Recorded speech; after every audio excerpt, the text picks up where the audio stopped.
case briefs, and so much more. LS Data's got what you're looking for.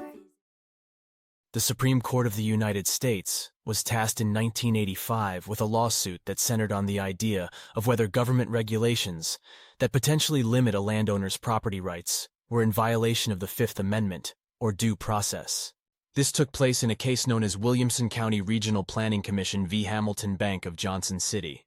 The litigation was a result of a conflict between a development owner and a planning commission over zoning laws and regulations subsequent to a change in regional land use planning policy in Tennessee. The developer, in disagreement with the application of these new zoning laws on their property, submitted a preliminary plat for approval to the Williamson County Regional Planning Commission.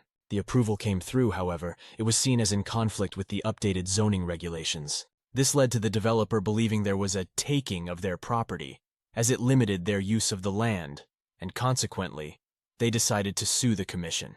In the initial trial, the jury sided with the developer and awarded them a sum of $350,000 as just compensation for their perceived loss. However, this verdict was later dismissed by the district court, only to be reinstated on an appeal. The case was a confusing maze of zoning law applications, government property regulations, and the very important question of how takings under these circumstances should be defined, and what compensation should be given under the Just Compensation Clause.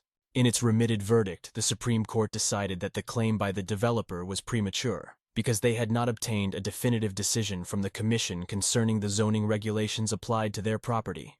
Due to this, the Court of Appeals' ruling to reinstate the initial trial's verdict was overturned.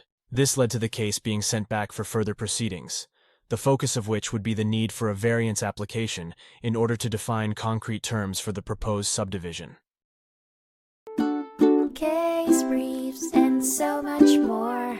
LS Data's got what you're looking for. Visit lsd.law, elevate your mind. Leave the stress of class.